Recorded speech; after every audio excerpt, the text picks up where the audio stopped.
23 अगस्त 2023 भारत के चंद्रयान 3 मिशन ने इतिहास रच दिया। चांद की सतह में इसरो का बनाया विक्रम लैंडर ने सॉफ्ट लैंडिंग कर इंडिया को वर्ल्ड के स्पेस प्रोग्राम में टॉप की 4 कंट्रीज अमेरिका, रशिया और चाइना के साथ शामिल कर दिया। ये सभी इंडियंस के लिए बहुत गर्व की बात है और पूरे वर्ल्ड के लिए भी, क्योंकि इंडिया ने दुनिया को बताया कि चांद पर पानी मौजूद है। अभी इस वक्त प्रज्ञान रोवर चांद की सतह पर है और अपने मिशन में आगे बढ़ रहा है। आज मैं 3 बातें डिस्कस करने जा रहा हूं। फर्स्ट, इंडिया के सक्सेसफुल मून मिशन पर यूके से क्या रिएक्शन आया, जो कि काफी दुख की बात है। सेकंड, मून मिशन कितने प्रकार का होता है। थर्ड, वो क्या कारण है कि फिर से यूएसए, रशिया, चाइना और अब इंडिया मून पर अपना मिशन कर रहे हैं। इसलिए इस वीडियो को एंड तक जरूर देखें और अभी तक आपने इस चैनल को सब्सक्राइब नहीं किया है तो प्लीज अभी कर लें। A spacecraft in India has become the first to land on the south pole of the moon. India has done it. It has become now the 4th country to land a spacecraft on the moon. India is the first country in the world to land a spacecraft near the moon's south pole. Because India's Chandrayaan 3 mission has succeeded. India successfully lands a spacecraft on the moon's surface. दोस्तों, ये photo New York times में आया था जब India ने successful Mars mission complete किया था, जिसे मैंने अपने प्रीवियस वीडियो में भी डिस्कस किया था कि कैसे न्यूयॉर्क टाइम्स ने इंडिया का मजाक उड़ाया था। और ये फोटो जर्मन मीडिया ने लगाया था जब इंडिया पॉपुलेशन में चाइना से आगे निकल गया था।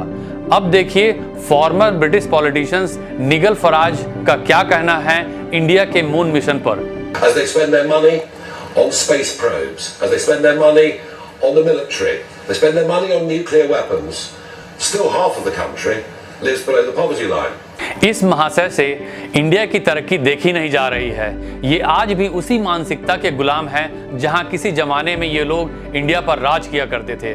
शायद ये भूल गए कि इंडिया आज वर्ल्ड की 5th लार्जेस्ट इकोनॉमी बन चुकी है। इनफैक्ट अब इंडिया यूनाइटेड किंगडम से भी आगे निकल चुका है।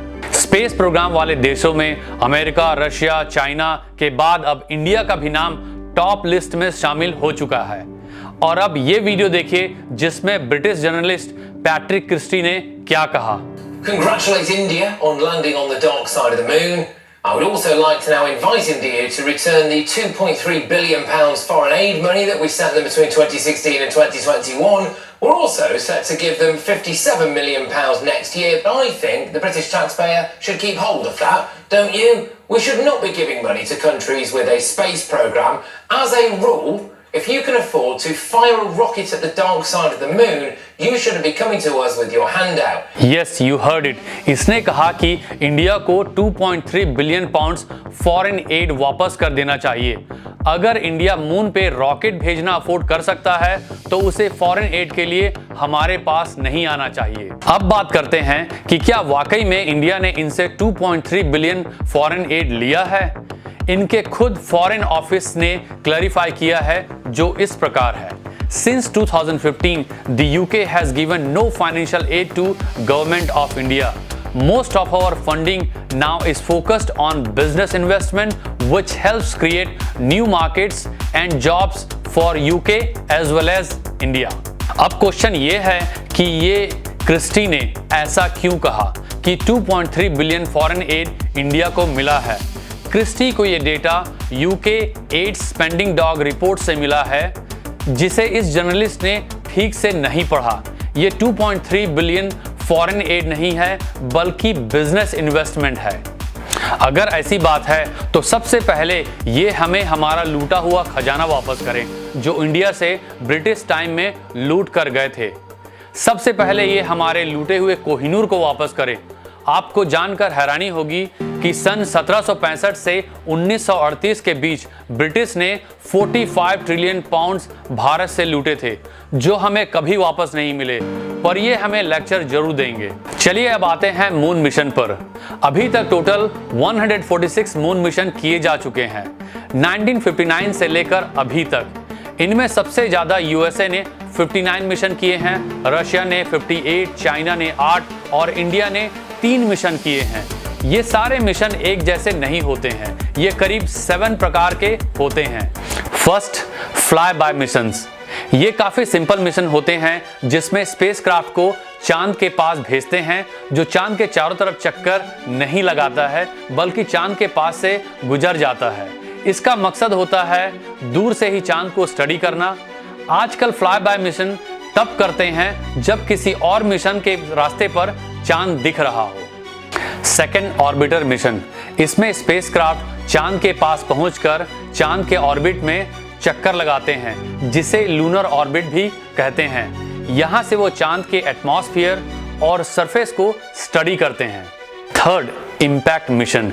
ये मिशन ऑर्बिटर मिशन के समान होता है और इसमें मेन स्पेसक्राफ्ट मून के चक्कर लगाते रहते हैं और इसमें से एक पार्ट डिटैच होकर मून में जाकर क्रैश लैंड करता है, इसलिए ही इसे इम्पैक्ट मिशन कहा जाता है। इंडिया का जो चंद्रयान 1 मिशन था वो इम्पैक्ट मिशन ही था और इसी इम्पैक्ट से इसरो के साइंटिस्ट ने पता लगाया कि चांद पर पानी है, जिसके बाद स्पेस वर्ल्ड में एक खलबली सी मच गई। Fourth, lander mission. इसमें स्पेसक्राफ्ट को भेजा जाता है मून के सरफेस में सॉफ्ट लैंडिंग के लिए, नॉट फॉर क्रैशिंग, और जो हिस्सा मून के सरफेस में लैंड करता है उसे लैंडर कहते हैं। ये बहुत ही कॉम्प्लेक्स टास्क है जिसे करने में यूएसए और सोवियत यूनियन को 15 अटेम्प्ट्स लगे। इंडिया का चंद्रयान 2 भी इसी कैटेगरी में आता था और जो 2019 में फेल हो गया, और चंद्रयान 2 का लैंडर मून के सरफेस में लैंडिंग के समय क्रैश हो गया था। Fifth, rover mission.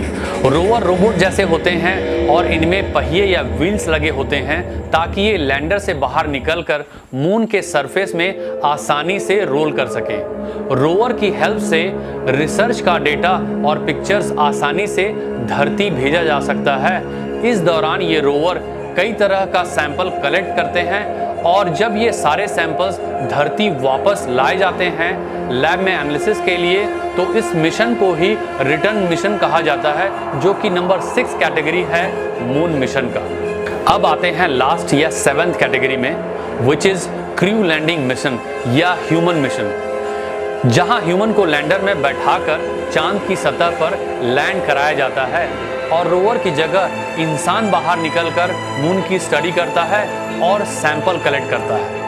अभी तक अमेरिका ही एक ऐसा देश है जिसने ये 7 मिशन सक्सेसफुली पूरे किए हैं। सोवियत यूनियन और चाइना ने 6 मिशन कैटेगरीज और इंडिया ने अभी तक 5 मून मिशन कैटेगरीज को पूरे किए हैं, जिसे आप इस ग्राफ में देख सकते हैं। अमेरिका के फर्स्ट ह्यूमन मिशन का नाम था अपोलो 11, जो कि 1969 में किया गया था। ये एक बहुत बड़ी कामयाबी थी जब किसी ह्यूमन ने पहली बार चांद पर अपना कदम रखा था। आपने किताबों में भी खूब पढ़ा होगा नील आर्मस्ट्रॉन्ग और बज ऑल्ड्रिन के बारे में। इसके बाद अपोलो प्रोग्राम को नासा ने कंटिन्यू रखा और अपोलो 11 से 17 तक टोटल 7 ट्रिप और लगाए मून के, जिसमें 6 सक्सेसफुल रहे और एक अपोलो 13 मिशन फेल हो गया था, जिस पर एक बहुत अच्छी हॉलीवुड मूवी बनी है अपोलो 13। अगर नहीं देखा हो तो जरूर देखिएगा। इस 6 ट्रिप में टोटल 12 लोग चांद पर जा चुके हैं, जो सारे अमेरिका से ही हैं। दोस्तों, अब बात करते हैं कि आखिर मून में ऐसी क्या बात है कि अमेरिका, रशिया, चाइना और इंडिया ये सब चांद में जाना चाहते हैं। आखिर चांद में ऐसा क्या है जिसे जानकर यहाँ अर्थ में लोगों की लाइफ बदल जाएगी। अगर देखा जाए तो चांद में हम सांस भी नहीं ले सकते और हमारे रहने जैसा एटमॉस्फेयर भी नहीं है, और 1/4 तो साइज है मून का धरती के कंपैरिजन में। फिर भी चांद को लेकर इन देशों का ऑब्सेशन जबरदस्त है। ये सारे मिशन बहुत ही एक्सपेंसिव मिशन होते हैं। मून मिशन का सबसे पहला रीजन था यूएसए और सोवियत यूनियन के बीच का कोल्ड वॉर, जिसके जरिए ये दोनों कंट्री अपना टेक्नोलॉजिकल एडवांसेस दिखाने के लिए मून मिशन की शुरुआत की, जो कि 1959 से 1972 तक चला। उसके बाद सोवियत यूनियन और यूएसए अफगान वॉर में बिजी हो गए और फिर दोनों कंट्रीज ने मून मिशन पर कोई खास ध्यान नहीं दिया। अब चाइना ने इस मून रेस की फिर से शुरुआत कर दी है 2007 से, जिसके कारण अब फिर से मून मिशन या स्पेस टेक्नोलॉजी में अपने को सुपीरियर साबित करने में ये रेस फिर से यूएसए और चाइना के बीच शुरू हो रहा है, जिसमें अब कुछ और कंट्रीज ने भी हिस्सा लेना शुरू कर दिया है, जैसे इंडिया, जापान, इजराइल और रशिया। जियोपॉलिटिकल रीजन के अलावा here are some reasons for moon missions. First, scientific research and discovery.